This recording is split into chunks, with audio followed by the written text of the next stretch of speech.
북한 김정은이 36년 만에 열린 최대 정치 행사 노동당 대회 연설을 통해 핵무기 개발과 경제 발전을 동시 추진 노선을 영원히 지켜나가겠다고 천명했습니다. 그러면서도 한편에서는 비핵화 노력 등을 언급하며 우리 정부와 국제사회를 상대로 대화 분위기를 떠보고 있습니다. 취재기자 연결합니다. 이선아 기자. 네, 통일부에 나와 있습니다. 네, 김정은이 핵무기 개발 의지를 다시 한번 공식 선언했군요.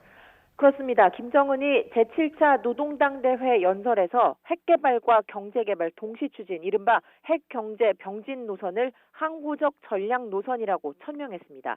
김정은은 제국주의의 핵 위협이 계속되는 한 경제와 핵 무력을 함께 건설할 노선을 항구적 전략적 노선으로 삼고 자위적 핵무력을 질량적으로 더욱 강화해 나가겠다고 강조했습니다.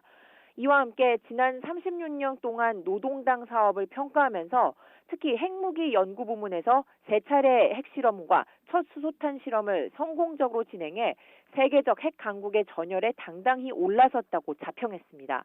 김정은은 이와 함께 핵 보유국으로서 핵무기 확산 방지 의무를 성실하게 이행하고 세계 비핵화에 노력할 거라고 밝혀 관심이 쏠렸는데요.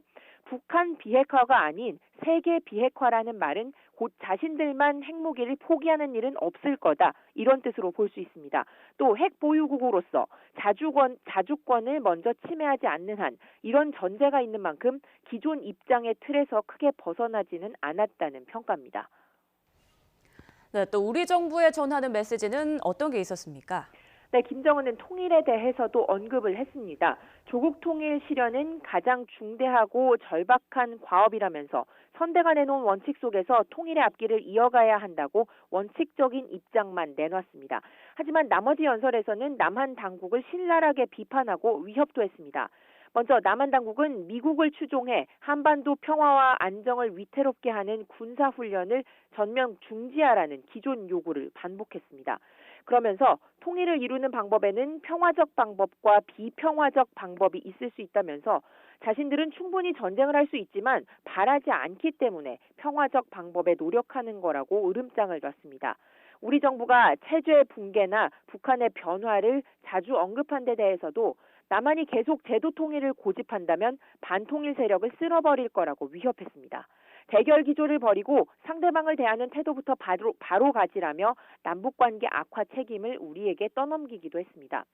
김정은은 그러면서도 한편으로는 여러 분야에서 대화와 협상을 적극적으로 해서 오해와 불신을 풀어야 한다고도 했는데요. 특히 군사당국 사이 대화와 협상이 필요하다는 점을 인정한다면서 남북 군사회담을 먼저 열어서 군사분 계선 일대의 충돌 위험을 제거하자고 제안했습니다. 우리 정부도 김정은의 이러한 발언을 평가하고 있어서 곧 공식 입장을 내놓을 걸로 보입니다. 그런데 북한이 대외 매체에 소개한 김정은 연설 내용은 조금 분위기가 달랐다고요? 네, 북한은 오늘 노동신문을 평소보다 3배 많은 24면을 발행해서 김정은 연설 전문을 실었습니다. 하지만 외부에서만 볼 수 있는 조선중앙통신은 요약본만 전했는데 여기에서는 핵실험이나 핵경제 병진 노선 같은 자극적인 표현이 거의 없었습니다.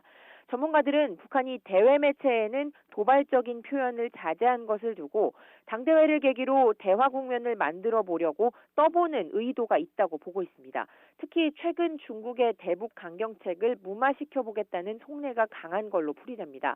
아울러 당대회 이후에 북한이 미국 등의 한반도 평화협정 등을 주제로 한 대화를 본격적으로 제안할 거라는 관측도 나오고 있습니다. 지금까지 통일부에서 YTN 이선아입니다.